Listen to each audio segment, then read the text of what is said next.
வீரத்தின் விளைநிலமான விருதுநகருக்கும் தென்றல் வீசும் தென்காசிக்கும் வந்திருக்கிறேன்.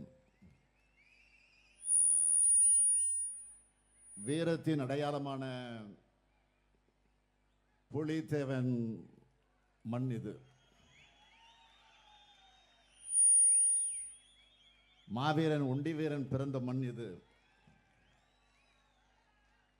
கல்விக்கண் சிறந்த பெருந்தலைவர் காமராசர் பிறந்த மண் இது. இப்படிப்பட்ட விடுதலை போராட்ட வீரர்கள் பிறந்த மண்ணில் பாசிசத்தை எதிர்த்தும் சர்வாதிகாரத்தில் இருந்து விடுபடவும் நாம் நடத்த இருக்கும் இரண்டாவது விடுதலை போராட்டத்தினுடைய வெற்றிக்கு கட்டிய கூறும் இந்த பரப்புரை கூட்டத்திற்கு என்று சொல்லவா, பரப்புரை மாநாட்டிற்கு என்று சொல்லவா, இதில் பங்கேற்றிருக்கக்கூடிய மாண்புமிகு அமைச்சர் பெருமக்கள், KKSSR ராமச்சந்திரன் அவர்களே, தங்கம் தென்னரசு அவர்களே, மதுரை மூர்த்தி அவர்களே, மாவட்ட கழகத்தினுடைய செயலாளர்கள் மணிமாறன் அவர்களே, ராஜா அவர்களே, ஜெயபாலன் அவர்களே,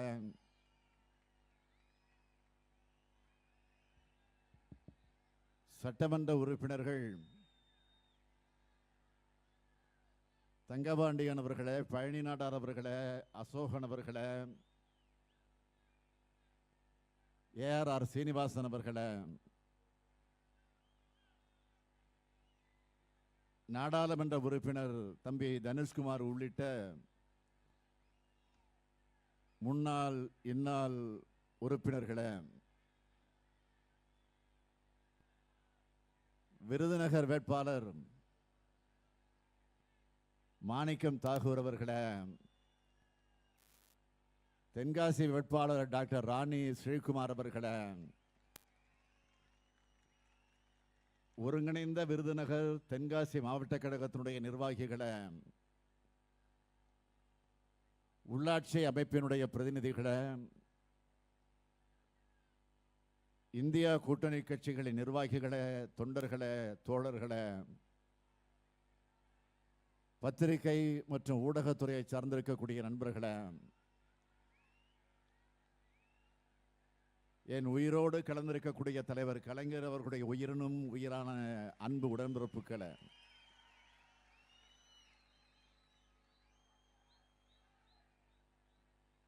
இந்த தேர்தல் பரப்புரை கூட்டத்தையே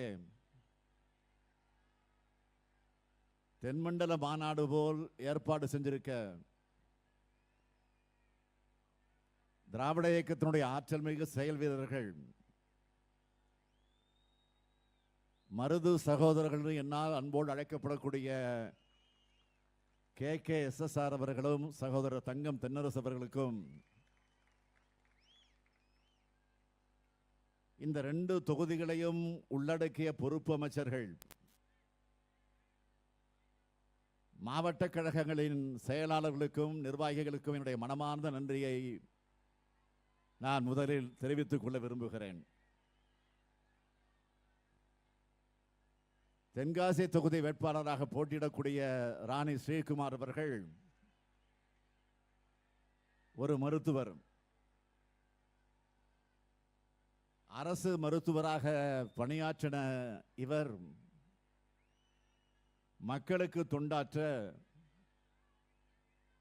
தன்னுடைய அரசு பணியிலிருந்து விலகிவிட்டு தேர்தல் களத்திற்கு வந்திருக்கிறார். அவருக்கு உதயசூரியன் சின்னத்தில் பெருவாரியான வாக்கு வித்தியாசத்தில் நீங்கள் எல்லாம் வெற்றி பெற வைக்கணும். விருதுநகர் நாடாளுமன்ற தொகுதியினுடைய வேட்பாளர் மாணிக்கம் தாகூர் அவர்கள் ஏற்கனவே உங்களுக்காக தன்னை ஒப்படைச்சுக்கிட்டவர். நாடாளுமன்றத்திலேயும் தொலைக்காட்சி விவாதங்களிலும் தெளிவாக தன்னுடைய வாதங்களை வச்சு மக்களுக்காக குரல் எழுப்பக்கூடியவர். எய்ம்ஸ் மருத்துவமனையை 70 விழுக்காடு கட்டிவிட்டோம்னு பாஜக தலைவர் நட்டா சொன்னப்போ அந்த இடத்துக்கே போய் கட்டாந்தரையில உட்கார்ந்து பாஜகவுடைய பொய்யை அம்பலப்படுத்தின நம்முடைய காங்கிரஸ் கட்சியுடைய வேட்பாளர் தான் மாணிக்கம் தாகூர். அவர்களுக்கு நீங்கள் கை சின்னத்தில் வாக்களிக்க வேண்டும். திருச்சியில் தொடங்கிய என்னுடைய பயணத்தில் இன்றோடு 10 நாடாளுமன்ற தொகுதிகளை நான் கிடக்கிறேன். இந்த 10 தொகுதியிலும் நான் பயணம் செய்யும் போது மக்களிடம் மாபெரும் எழுச்சியை பார்க்கிறேன். முக்கியமா தாய்மார்களுடைய முகங்கள மகிழ்ச்சியை பார்க்கிறேன். நான் காலை நடைபயிற்சியில் வாக்கு சேகரிக்க செல்லும் போது அன்போடும் உரிமையோடவும் என்னை வரவேற்று எங்களுடைய வாக்கு உதயசூரியனுக்குத்தான், இந்தியா கூட்டணிக்குத்தான் சொல்லும்போது 40க்கு 40 நாம தான் என்ற வெற்றி உறுதி கிடைச்சிருக்கு. போற இடங்கள்லாம் அலையலையாய வந்து ஆதரவு தெரிவிக்கிற மக்கள் தான் நம்ம திராவிட மாடல் அரசோட சாதனைகளுக்கான அடையாளம். சாதனைகள்னா எப்படிப்பட்ட சாதனைகள்? தமிழ்நாட்டில் வாழ்கிற ஒவ்வொரு குடும்பமும் ஏதாவது ஒரு திட்டத்தால நிச்சயமாக நேரடியாக பயன்பெறுகிற மாதிரியான திட்டங்களா நம்மோட திட்டங்களை செயல்படுத்திக்கிட்டு இருக்கோம். ஒரு குழந்தை பிறந்து வளர்ந்து படிச்சு வேலைக்கு போகிற வரைக்கும் ஒரு தாயை போல பாதுகாக்கிற, தந்தையை போல அரவணைக்கிற திட்டங்களை செயல்படுத்திக்கிட்டு இருக்கோம். இன்னும் சொல்லணும்னா பெருந்தலைவர் காமராசர் அடியொற்றியும் திட்டங்கள் செயல்படுத்திக்கிட்டு இருக்கோம். ஒரு சம்பவம் சொல்லுவாங்க. பெருந்தலைவர் காமராசர் அவர்கள் ஒரு முறை முதலமைச்சராக இருந்த நேரத்தில் காரில் போயிட்டு இருந்திருக்கார். அப்போ விளையாடிக்கிட்டு இருந்த சிறுவர்களை சந்திச்சாராம். இன்னைக்கு பள்ளிக்கு போகலையா அப்படின்னு கேட்டாராம். அப்போ அந்த சிறுவர்கள் சொல்லி இருக்கிறாங்க, குடும்பத்தில் உணவுக்கே வழி இல்லாத காரணத்தினால எங்க அப்பா அம்மா பள்ளிக்கு அனுப்பல. அந்த சிறுவர்கள் சொன்னார்கள், பள்ளியில மதிய உணவு போட்டா அதுக்காவது குழந்தைகளை பிழைக்க அனுப்புவாங்கன்னு சிந்திச்ச பெருந்தலைவர் காமராஜர் அவர்கள் மதிய உணவு திட்டத்தை தொடங்கினார். எனக்கும் இது மாதிரி ஒரு நிகழ்வு நடந்துச்சு. நான் முதலமைச்சர் ஆனதற்கு பிறகு சென்னையில் ஒரு பள்ளியில் நடந்த நிகழ்ச்சிக்கு காலையில் போயிருந்தேன். ஒரு குழந்தையை பார்த்து என்னம்மா சாப்பிட்டீங்களா அப்படின்னு அன்போடு கேட்டேன். அந்த குழந்தை யதார்த்தமா வீட்டில் அப்பா அம்மா வேலைக்கு போறாங்க, காலையில் டிஃபன் செய்ய மாட்டாங்க, அதனால சாப்பிடல அப்படின்னு சொன்னாது. சொன்னது முதல் எனக்கு மனசே சரியில்லை. உடனே அதிகாரிகளை அழைச்சேன். பள்ளி குழந்தைகளுக்கு காலை உணவு திட்டம் கொண்டு வரணும், அந்த திட்டத்தை தயார் பண்ணுங்கன்னு சொன்னேன். அதிகாரிகள் என்னிடம் ரொம்ப பணிவா, சார் நம்ம நிதி நிலைமை ரொம்ப மோசமா இருக்கு, அது இல்லாம இது நம்ம தேர்தல் அறிக்கையில கூட சொல்லல அப்படின்னு சொன்னாங்க. உடனே நான் பதில் சொன்னேன், வாக்குறுதி கொடுக்கலன்னா நம்ம எதிர்கால தலைமுறையான குழந்தைகளுடைய காலையில் நல்லா சாப்பிட்டு நல்ல உடல்நலத்தோடு இருந்தாதான் அவங்க படிக்கிறது மனசுல பதியும். இதை நம்ம கண்டிப்பாக செய்யணும். நிதிநிலை சரி செய்யவும் திட்டம் போடுவோம், நீங்க ஃபைலை தயார் பண்ணுங்க அப்படின்னு சொல்லிட்டு உடனே உத்தரவு போட்டேன். வரலாறும் மக்களான நீங்களும் இந்த ஸ்டாலினுக்கு கொடுத்த வாய்ப்பால் இன்னைக்கு தமிழ்நாடு முழுக்க 16 லட்சம் குழந்தைங்க வயிறார சாப்பிடுகிற காலை உணவு திட்டம் வெற்றிகரமாக செயல்படுது. அது மட்டுமா, இன்று காலையிலே வெளிவந்திருக்கக்கூடிய தினத்தந்தி நாளேடு ஒரு தலையங்கம் தீட்டி இருக்கு. தலையங்கம் எழுதியிருக்காங்க, முதலமைச்சர் பெருமை கொள்ளும் பெண்கள் நல திட்டங்கள்னு. அதில் முத்தான 3 திட்டங்களை அவங்க பட்டியல் போட்டது. என்னென்ன திட்டங்கள் தெரியுமா? முதல்ல தாய் வீட்டு சீர் மாதிரி எங்க அண்ணன் ஸ்டாலின் மாசம் மாசம் 1000 ரூபாய் கொடுக்கிறாருன்னு. தமிழ்நாடு முழுக்க 1,15 லட்சம் சகோதரிகள் உரிமையோடு சொல்லும் கலைஞர் மகளிர் உரிமை திட்டம். இரண்டாவதா, ஸ்டாலின் சார் பஸ்ல இலவசமா போறோம்னு இதுவரை 445 கோடி முறை மகளிர் பயணம் மேற்கொள்ளுகிற விடியல் பயணம் திட்டம். மூணாவதா, அரசு பள்ளியில் படிச்சு கல்லூரிக்கு வந்த எனக்கு அப்பா மாதிரி ஸ்டாலின் ஐயா 1000 ரூபாய் தராருன்னு சொல்ற புதுமை பெண் திட்டம். இந்த 3 மட்டுமல்ல, சமீபத்தில் தொடங்கின 4வது திட்டம் ஒன்று இருக்கு. அப்பா அம்மா குடும்பத்தை பிரிஞ்சு படிப்புக்காகவும் வேலைக்காகவும் வெளியூர்ல இருந்து வந்து தங்கி இருக்கக்கூடியவங்க என்னுடைய மகளுக்காக நான் ஏற்படுத்தியிருக்கக்கூடிய தோழி விடுதி திட்டம். இதெல்லாம் பெண்களுக்காக மட்டுமே நம்ம அரசு செய்கிற திட்டங்கள். இன்னும் சிறப்பு திட்டங்கள் இருக்கு. இல்லம் தேடி கல்வி,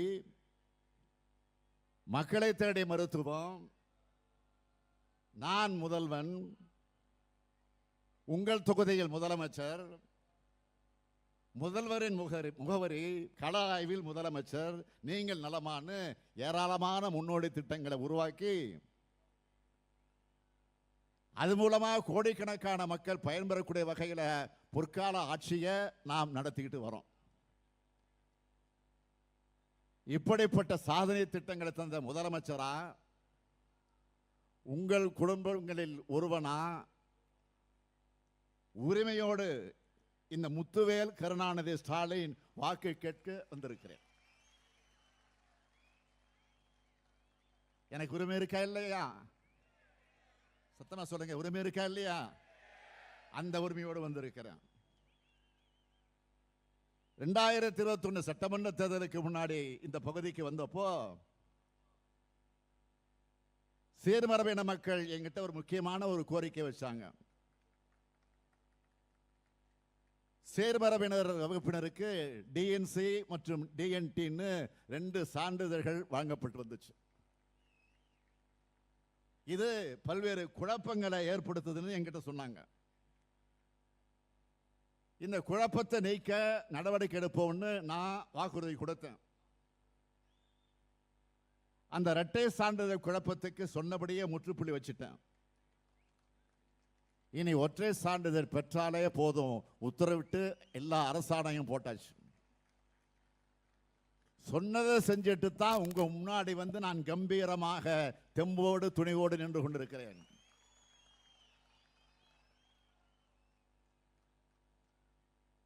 ஒன்றிய மாநில அரசுகளோட எல்லா சலுகைகளையும் பெறுவதற்கு இந்த ஒற்றை சான்றிதழ் வழிவகுக்கும். அது மட்டுமல்ல, பிற்படுத்தப்பட்டோர் சமுதாய மக்களுடைய நலனுக்காக, மிகவும் பிற்படுத்தப்பட்டோர் நலனுக்காக, ஆதி திராவிட சமுதாய மக்கள் நலனுக்காக, சமூக கல்வி முன்னேற்றத்திற்காக பல்வேறு திட்டங்களை செஞ்சு கொடுத்தது மட்டுமல்ல, செய்யும் அரசு நாம தான். செய்ய போகும் அரசும் நம்ம திராவிட மாடல் அரசு தான். திராவிட முன்னேற்ற கழகத்துடைய அடிப்படை கொள்கையே சமூக நீதி தான்.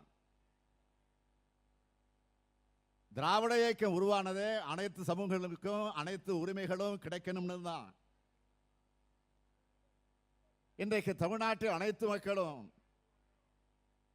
கல்வி வேலைவாய்ப்புகளை பெற்று முன்னேறி இருக்காங்கன்னா 100 ஆண்டுகளுக்கு முன்ன நீதி கட்சி ஆட்சியில் உருவாக்கப்பட்ட வகுப்பு வாரி உரிமை சட்டம் தான் காரணம். இத அடுத்தடுத்து வந்த கட்சிகளும் அமல்படுத்தினாங்க. பெருந்தலைவர் காமராசர் அவர்களின் ஆட்சி சமூக நீதியை நிலைநாட்டக்கூடிய ஆட்சியா இருந்துச்சு.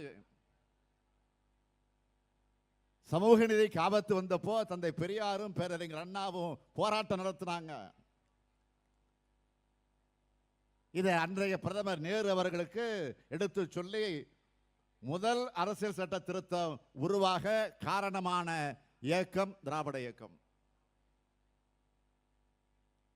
அது சட்டமாக உருவாக்கி கொடுத்த புரட்சியாளர் தான் டாக்டர் அம்பேத்கர் அவர்கள். இப்படி பெருந்தலைவர்களால் உருவாக்கப்பட்ட இடஒதுக்கீடு சமூக நீதிக்கு மிகப்பெரிய ஆபத்தை உருவாக்கும் கட்சி தான் பாஜக. பாஜக ஆட்சிக்கு வந்ததிலிருந்து என்ன பண்றாங்க? ஒன்றிய அரசு பணிகளில் மண்டல் பரிந்துரை அடிப்படையில் இடஒதுக்கீடு வழங்குறது இல்லை. ஒன்றிய அரசின் உயர்கல்வி நிறுவனங்களையும் வழங்குறது இல்லை. நாம வலியுறுத்தும் இதனை காங்கிரஸ் தலைவர் திரு ராகுல் காந்தி அவர்கள் கடந்த ஆண்டு செப்டம்பர் மாதம் நாடாளுமன்றத்தில் பேசும்போது புள்ளி விவரத்தோடு எடுத்து சொன்னார்.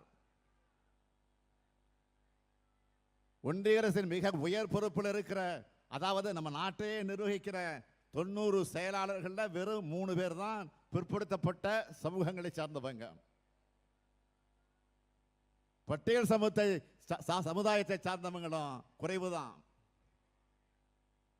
இது நாட்டிலேயே பெரும்பான்மையாக இருக்கக்கூடிய பிற்படுத்தப்பட்ட பட்டியலின சமூக மக்களுக்கு இழைக்கப்படுகிற அநீதி இல்லையா? ஒடுக்கப்பட்ட மக்கள் படிக்கிறத, பெரிய பொறுப்புகளுக்கு போறத காலங்காலமாக தடுத்த இவங்க இப்பவும் தங்கள் கையில் ஆட்சி இருக்கிறதால தடுக்கிறாங்க. அதுக்கு என்னென்ன புதிய சட்டங்கள் வருது? குலக்கல்வியை ஊக்குவிக்கும் புதிய கல்விக் கொள்கை, ஏழை நடுத்தர மாணவர்களின் மருத்துவ கனவை சிதைக்கக்கூடிய நீட் தேர்வு, ஒன்றிய பணிக்கான தேர்வுகளில் தமிழை புறக்கணிச்சு இந்தி சமஸ்கிருத திணிப்பு செஞ்சு நம்ம பிள்ளைகளோட வேலைகளை பறிக்கிறாங்க. பொருளாதார அடிப்படையில் இடஒதுக்கீடுன்னு ஒடுக்கப்பட்ட மக்கள் மேலும் மேலும் அவங்கள ஒடுக்க பார்க்கிறாங்க. இப்படி அநியாயமா நம்ம உரிமைகளை பறிக்கிற கூட்டம் தான் பாஜக. பட்டியலினத்தவர், பழங்குடியினர், பிற்படுத்தப்பட்டோர், மிகவும் பிற்படுத்தப்பட்டோர் முன்னேறுவதை பாஜக எந்த காலத்திலும் ஏத்துக்காது. இதனாலதான் ஒன்றிய அளவில் மக்கள் தொகை கணக்கெடுப்பு கூட சாதிவாரி கணக்கெடுப்பு நடத்தணும்னு நாம தொடர்ந்து கேட்கிறோம், போராடுறோம். அதையாவது செய்யறாங்களா? அதையும் மறுக்கிறாங்க.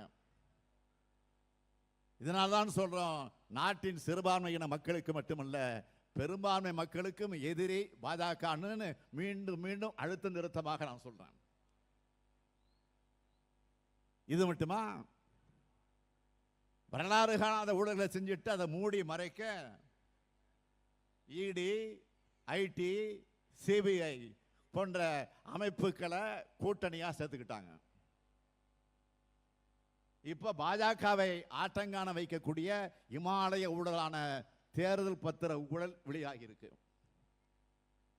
இன்னைக்கு காலையில் செய்தி வந்திருக்க பத்திரிகையில் ஒன்றிய நிதியமைச்சர் நிர்மலா சீதாராமனுடைய கணவர், நிதியமைச்சர் நிர்மலா சீதாராமனுடைய கணவர் திரு பிரகலா பிரபாகர் அவர்கள் ஒரு பேட்டி கொடுத்திருக்கிறார். டிவிலையும் பார்த்திருப்பீங்க, பத்திரிகையிலையும் படிச்சிருப்பீங்க. இந்த தேர்தல் பத்திர ஊழல் என்பது இந்தியாவில் மட்டுமல்ல உலகத்திலேயே மிகப்பெரிய ஊழல்னு சொல்லி இருக்கிறார். ஏற்கனவே அவர் பாஜக ஆட்சி நம்ம நாட்டை எப்படியெல்லாம் சீரழிக்குதுன்னு புதிய இந்தியா என்னும் கோணல் மரன்ற புத்தகத்தில் கவலையோடு எழுதியிருந்தார்.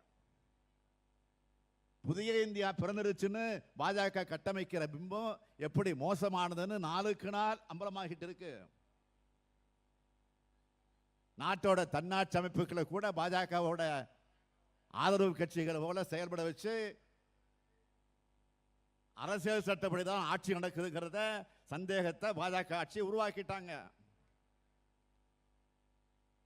இது பற்றி நேற்றைய தினம் ஆங்கில பத்திரிகை இந்து நாளேடு தலையங்கம் எழுதியிருக்கு. நேற்றைக்கு இந்து பத்திரிகையில் தலையங்கம் அதில் குறிப்பிடுறாங்க, இடி ஐடி ரைடு நடந்த நிறுவனங்கள் வாங்கிய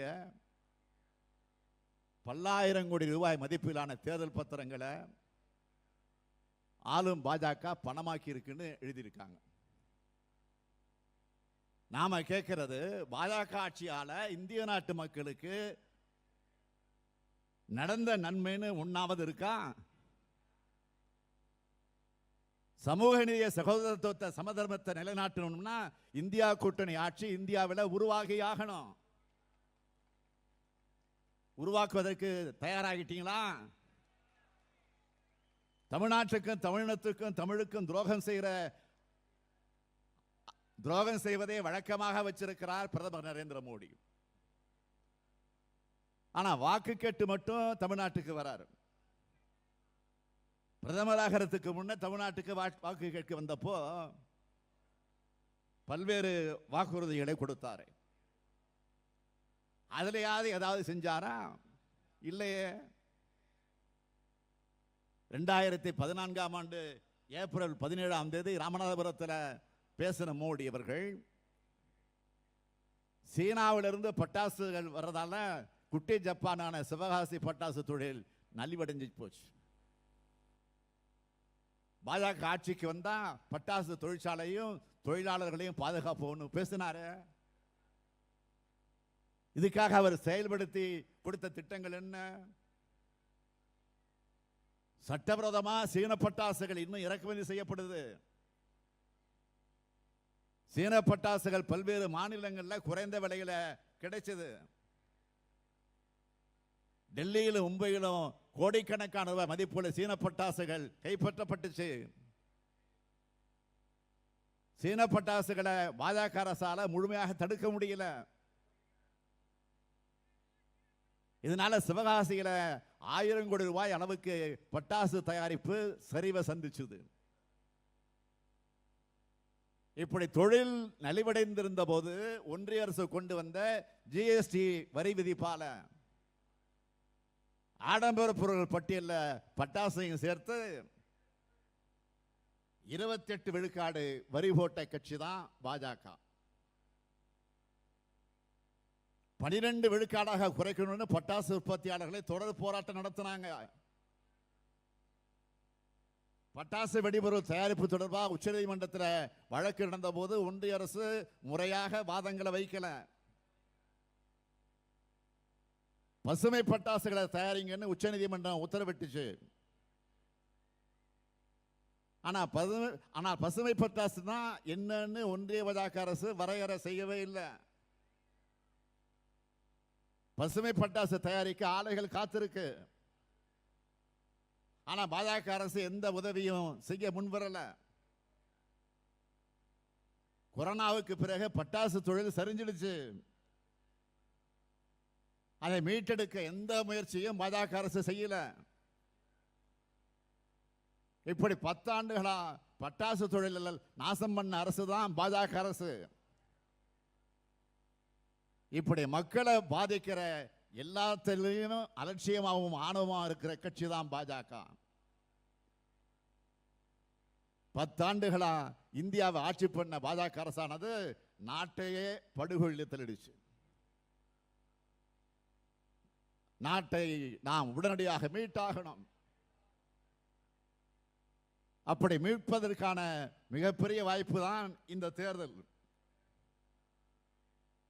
அதனால்தான் இந்தியா முழுமைக்கான ஜனநாயக சக்திகள் இந்தியா கூட்டணி அமைச்சிருக்கோம்.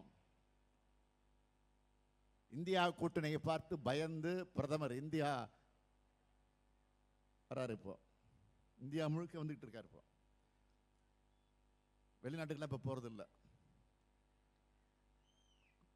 தள்ளி வச்சுட்டு இருப்போம். இந்தியாவுக்கு என்ன இப்போ திடீர்னு அவ்வளவு மோகம் இந்தியா மீது? தேர்தல் வந்துட்டு, தேர்தல் வந்துட்டா கூடவே மக்கள் மேல அவருக்கு கரிசனமும் பொங்கி வரும். திடீர்னு விலையெல்லாம் குறைப்பாரு. இப்போ கூட சிலிண்டர் விலைய, பெட்ரோல் விலைய, டீசல் விலைய குறைச்சிருக்காரு. விலையை ஏத்துனது யாரு? மாண்புமிகு மோடி அவர்கள் பிரதமரான நாள் முதல் விலை ஏறிக்கிட்டே இருந்துச்சு. ஆனால் விலையேற்றத்திற்கும் தனக்கும் சம்பந்தமே இல்லாத மாதிரி இருப்பாரு. தேர்தல் நேரம் வந்துட்டா மட்டும் விலையை குறைக்கிற பவர் வந்துடும். சமீபத்தில் மார்ச் 8ஆம் தேதி மகளிர் தினம்னு உடனடியாக சிலிண்டர் விலையை குறைச்சார். வருஷம் தான் மகளிர் தினம் வருது. அப்பவெல்லாம் இது மாதிரி குறைச்சாரா?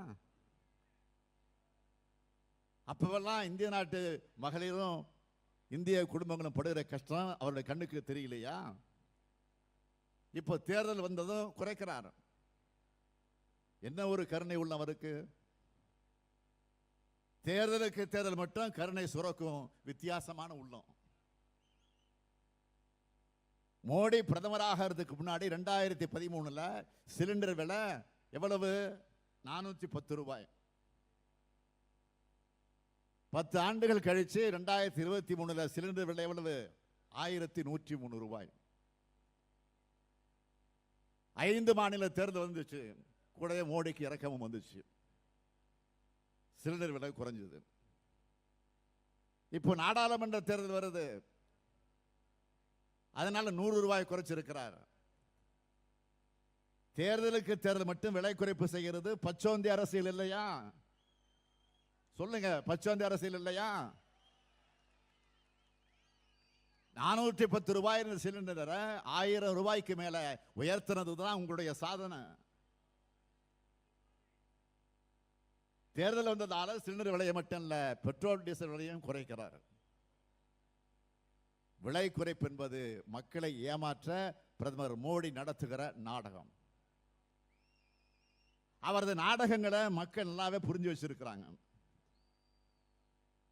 இப்படிப்பட்ட பிரதமர் மோடியை நீங்க நம்புவீங்களா? இப்படிப்பட்ட பிரதமர் மோடியை நீங்க நம்புறீங்களா? மக்கள் யாரும் அவர் நம்பல. உடனே நம்ப வைக்க, மக்களை எல்லாம் நம்ப வைக்க இப்போ புது விளம்பரம் ஒன்று செய்ய ஆரம்பிச்சிருக்கிறாரு. என்ன தெரியுமா? தாய்மார்கள் இங்க நிறைய பேர் வந்திருக்கிறீங்க. ஒரு மிக்ஸி விளம்பரம் வருமே, நினைவு இருக்கா? பிரீத்திக்கு நான் கேரண்டி அப்படின்னு விளம்பரம் வரும். பிரீத்திக்கு நான் கேரண்டி. அந்த மாதிரி இவர் மோடியின் கேரண்டின்னு ஒரு புது விளம்பரத்தோட வந்திருக்கிறார். உண்மையிலே அவருடைய வாக்குறுதிகளுக்கு கேரண்டி இல்ல, வாரண்டி இல்ல.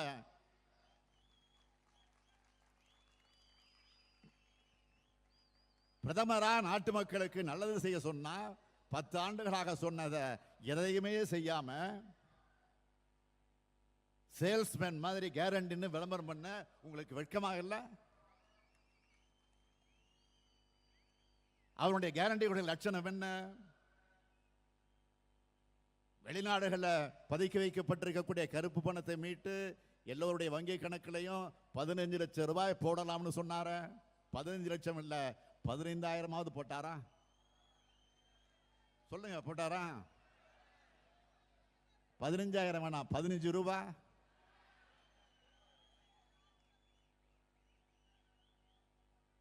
அது மாதிரியான கேரண்டியா?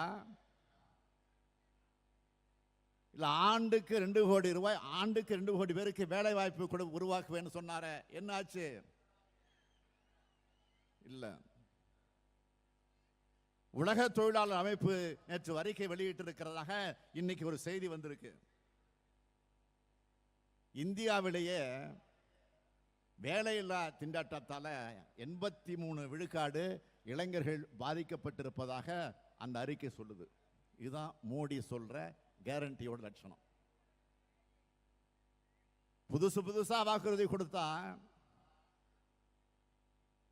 நிறைவேற்றாத பழைய வாக்குறுதிகள்லாம் மக்கள் மறந்துடுவாங்கன்னு பிரதமர் மோடி தப்பு கணக்கு போடுகிறார். பிரதமர் மோடி அவர்களே, தேர்தலுக்கு தேர்தல் நீங்கள் வெறும் வாயால் வடை சுடுவீங்கன்னு மக்களுக்கு நல்லா தெரிஞ்சு போச்சு. தமிழ்நாட்டுக்கு ஒண்ணுமே பண்ணாம 10 ஆண்டுல ஒரு சிறப்பு திட்டத்தை கூட நிறைவேற்றாம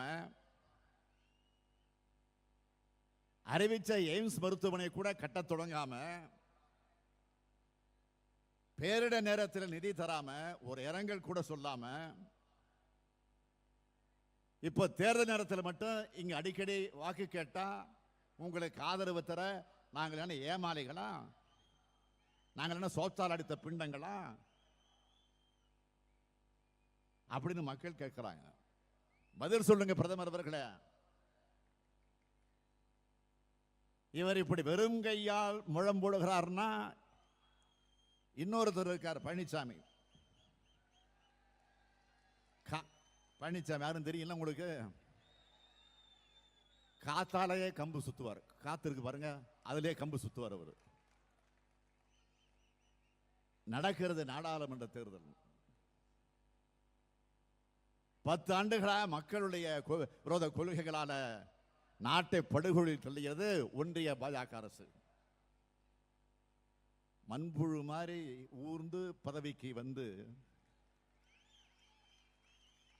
பதவி சுகத்துக்காக பச்சோந்தியாக மாறி பாஜகவுக்கு பார்ட்னரா இருந்து தமிழ்நாட்டு உரிமைகளை அடகு வச்ச பழனிசாமி கூட்டணியிலிருந்து வந்துட்டோன்னு கபட நாடகம் நடத்துகிறார். நான் கேட்கிறேன், எங்கேயாவது பாஜகவையோ மோடியையோ விமர்சிச்சு ஒரு வார்த்தை பேசுறாரா? பிரதமர் பற்றி மட்டும் இல்ல, ஆளுநர் பத்தி கூட பேசுறது இல்ல. இதை நாம கேட்டா உடனே இப்ப என்ன சொல்றா தெரியுமா? ஆளுநரால எங்களுக்கு எந்த பிரச்சனையும் இல்லை, அப்புறம் ஏன் நாங்க அவரை பத்தி பேசணும்? அறிவு கொழுந்து மாதிரி கேள்வி கேட்டிருக்கிறார். ஒரு பொறுப்புள்ள எதிர்கட்சி தலைவர் பேசுற பேச்சா இது? ஆளுநரால இந்த தனிப்பட்ட ஸ்டாலினுக்கோ திமுகவுக்கோ எந்த பிரச்சனையும் கிடையாது. அவருக்கு எங்களுக்கு என்ன வாய்ப்பு தகராறா? பாகப்பிரிவினை தகராறா? பங்காளி தகராறா? சொத்து பிரச்சனையா? தமிழ்நாட்டு மக்களுக்கு நன்மை செய்யறதை தடுக்கிறார். தமிழ்நாடு சட்டமன்றம் நிறைவேற்றி அனுப்புற சட்டங்களுக்கும் சட்ட முன்னோடிகளுக்கும் அனுமதி அளிக்க மறுக்கிறார். இதுதான் எங்களுக்கும் அவருக்குமான பிரச்சனை. மக்களால் தேர்ந்தெடுத்து அனுப்பி வைக்கப்பட்ட மக்கள் பிரதிநிதிகளால் உருவாக்கப்பட்ட சட்டங்களுக்கு அனுமதி தராம ஆளுநர் இழுத்தடிக்கிறது தமிழ்நாடு சட்டமன்றத்தை இழிவுபடுத்துறதுக்கு சமம் இல்லையா? முதலமைச்சரான எனக்கு எப்படி கோபம் வருதோ அதே கோபம் எதிர்க்கட்சி தலைவருக்கு இருக்கிற பழனிசாமிக்கு வர வேண்டாமா? ஆளுநர் இப்படி இழுத்தடிக்கிறது தவறுன்னு ஆளுநரை கேட்டிருக்க வேண்டாமா? அப்படி கேட்க மறுக்கிறார்னா ஒண்ணு ஆளுநரை பார்த்து பயப்படுறாருன்னு அர்த்தம், இல்ல பழனிசாமிக்கு சொரணை இல்லைன்னு அர்த்தம். நாம கேட்கிறது, பழனிசாமி அவர்களே, ஆளுநருக்கு உங்களுக்கு பிரச்சனை இருந்தா மட்டும் வீரமா அவரை எதிர்த்து பேசிடுவீங்களா? இதே அதிமுக ஆட்சியில் ஆளுநராக இருந்தாரே பன்வாரிலால் புரோஹித், அவர் ஏதோ மக்கள் பிரதிநிதி மாதிரி ஆய்வு செய்ய போனார அதிமுக ஆட்சியில் இருந்த அந்த கவர்னர். அப்போ கூட அவருக்கு பயந்து அமைதியாக கண்டுகொள்ளாம இருந்தவர் தானே நீங்க. அப்ப கூட நாங்க தான் பன்வாரிலால் புரோஹித்துக்கு எதிராக கருப்பு கொடி காட்டணும். ஆட்சியில் இருக்கிறது மண்புழுவா ஊர்ந்த பழனிசாமி தானே, நமக்கு என்ன அப்படின்னு நாங்க இருக்கல. ஆளுநருடைய நடவடிக்கை என்பது மக்களாட்சி தத்துவத்திற்கு விரோதமாக இருந்தா எப்பவும் எந்த சூழ்நிலையிலும் எதிர்க்கிறவங்க நாங்க ஆளுங்கட்சியாக இருந்தாலும் சரி எதிர்கட்சியாக இருந்தாலும் சரி ஒரே கொள்கைதான். அப்படித்தான் தலைவர் கலைஞர் எங்களை எல்லாம் வழிநடத்தி இருக்கிறார். தமிழ்நாட்டு ஆளுநராக இருந்தாலும் சரி கேரள ஆளுநராக இருந்தாலும் சரி மக்கள் பிரதிநிதிகளை மதிக்கலன்னா நாங்கள் கண்டிப்போம். பாலந்தாங்கி பழனிசாமி அவர்களே, உங்களை மாதிரியே எல்லோரும் சொரணை இல்லாம இருக்கணும்னு நீங்க நினைக்காதீங்க. அடிப்படை அறிவியல் ஒண்ணு சொல்றேன், தெரிஞ்சுக்குங்க. அடிப்படை அறிவியல் ஒன்ற சொல்ல நல்லா தெரிஞ்சுக்குங்க. மனிதன் நிமிர்ந்து நடக்க காரணமே முதுகெலும்பு தான். நிமிர்ந்து நடப்பதற்கு காரணமே முதுகெலும்பு தான். பொழுது விடிஞ்சதுமே தமிழ்நாட்டுக்கு எதிராக தமிழுக்கு எதிராக தமிழ் பண்பாட்டுக்கு எதிராக என்ன கருத்து சொல்லலாம்னு எழுந்திருக்கிற ஆளுநர் ஆர்.என். ரவியை கூட எதிர்க்க முதுகெலும்பு இல்லாத பழனிசாமி அவர்களை தமிழ்நாட்டை மீட்க கிளம்புறேன்னு சொல்றதுக்கு உங்களுக்கு வெட்கமாக இல்லையா? அம்மையார் ஜெயலலிதாவுடைய மறைவுக்கு பிறகு நடந்த ஆர்கே நகர் இடைத்தேர்தல், 2019 நாடாளுமன்ற தேர்தல், 2019 நடந்த சட்டமன்ற 21 சட்டமன்ற தொகுதியினுடைய இடைத்தேர்தல்கள், 2019 நடந்த ஊரக உள்ளாட்சி தேர்தல், 2021 நடந்த சட்டமன்ற தேர்தல், 2021 நடந்த 9 மாவட்ட ஊரக உள்ளாட்சி தேர்தல், 2022 நடந்த நகர்ப்புற உள்ளாட்சி தேர்தல், ஈரோடு கிழக்கு இடைத்தேர்தல், இப்படி 8 தேர்தல்களுமே அதிமுக தோல்வி அடைஞ்சது. எடப்பாடி பழனிசாமி வசம் அதிமுக வந்த பிறகு தொடர்ச்சியா தேர்தல் தோல்விகளை சந்திச்சுட்டு வருது அதிமுக. இதுக்கெல்லாம் காரணம் பாஜகவிற்கு அடிமை சேவகம் செஞ்சு தமிழ்நாட்டு உரிமைகளை மொத்தமாக தாரை பார்த்து துரோகம் செஞ்சதுதான் காரணம்.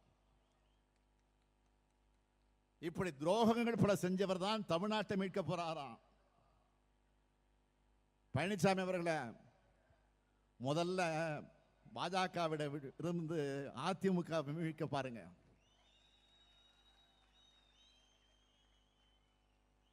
பாஜக தனியா வந்தாலும்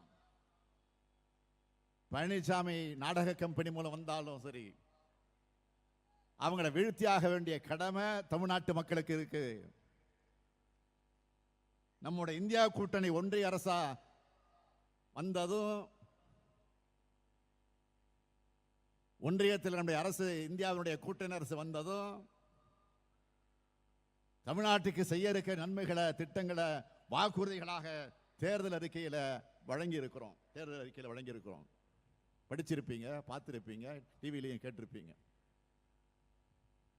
சாதனைகளாக மாறப்போற அந்த வாக்குறுதிகளை சிலவற்றை மட்டும் தலைப்புச் செய்திகளாக சொல்ல விரும்புகிறேன். 10 ஆண்டுகளா சாமானிய மக்கள் எவ்வளவு கஷ்டப்படுவாங்கன்னு கொஞ்சமும் நினைச்சு பார்க்காம மக்கள் விரோத பாஜக அரசால் தொடர்ந்து உயர்த்தப்பட்ட பெட்ரோல், டீசல், கேஸ் விலை குறைக்கப்படும். சிறுபான்மையின மக்களுக்கு எதிரான சட்டங்கள் ரத்து செய்யப்படும். தேசிய நெடுஞ்சாலைகளில் இருக்கிற சுங்க சாவடிகள் முற்றிலுமாக அகற்றப்படும். மகாத்மா காந்தி தேசிய ஊரக வேலை வாய்ப்பு உறுதி திட்டத்தோட வேலை நாட்கள் 100 150 நாளாகவும் ஊதியம் 400 ரூபாயாகவும் உயர்த்தி வழங்கப்படும். மாணவர்களுடைய கல்வி கடன் முற்றிலுமாக தள்ளுபடி செய்யப்படும். விவசாயிகள் கூட்டுறவு அமைப்புகளையும் வங்கிகளையும் வாங்கியிருக்கக்கூடிய கடனும் வட்டியும் தள்ளுபடி செய்யப்படும். வங்கிகளில் மினிமம் பேலன்ஸே இல்லாதப்போ விதிக்கப்படக்கூடிய அபராதம் நீக்கப்படும். ராபர்ட் கால்வெல் மொழி ஆராய்ச்சி மையம் உருவாக்கப்படும். திருநெல்வேலி சங்கரன்கோவில் ரயில் நிலையங்கள் இணைக்கிற வகையில் ஆலங்குளம், சுரண்டை, சேந்தமரம் வழியா சங்கரன்கோவில் இணைக்கக்கூடிய புதிய ரயில் பாதை அமைக்கக்கூடிய திட்டம் மீண்டும் செயல்படுத்தப்படும். கேரளா, கோவை மற்றும் சென்னை செல்லும் ரயில்கள் கடையம் ரயில் நிலையத்திலே நின்று செல்ல வழிவகை செய்யப்படும். காரியாப்பட்டி ரயில் நிலையம் அமைக்கப்படும். எல்லாத்துக்கும் மேல இந்த பகுதியில் இருக்கக்கூடிய சிவகாசி பட்டாசு தொழிலை பாதுகாக்க சீன பட்டாசு இறக்குமதி தடை செய்யப்படும். தமிழ்நாட்டை வஞ்சித்த பாஜக, தமிழ்நாட்டை பாழ்படுத்திய அதிமுக இரண்டையும் ஒரு சேர வீழ்த்துங்கள். தென்காசி நாடாளுமன்ற தொகுதிக்கு திராவிட முன்னேற்ற கழகத்தினுடைய வெற்றி வேட்பாளர் நம்முடைய டாக்டர் ராணி ஸ்ரீகுமார் அவர்களுக்கு உதயசூரியன் சின்னத்திலும், விருதுநகர் நாடாளுமன்ற தொகுதிக்கு காங்கிரஸ் கட்சியினுடைய வெற்றி வேட்பாளர் மாணிக்கம் தாகூர் அவர்களுக்கு கை சின்னத்திலும் வாக்களிங்கன்னு உங்களை கேட்டுக்கிறேன். நீங்கள் அளிக்கிற வாக்குதான் இந்தியாவை காப்பாற்றும், தமிழ்நாட்டை காப்பாற்றும், எதிர்கால தலைமுறையை காப்பாற்றும். பாசிசத்தை வீழ்த்த, இந்தியாவை காக்க உங்கள் ஸ்டாலின் அழைக்கிறேன். 40 நமதே, நாடும் நமதே. 40 நமதே, 40 நமதே, 40 நமதே. இன்னும் சத்தமா 40 நமதே. நன்றி, வணக்கம்.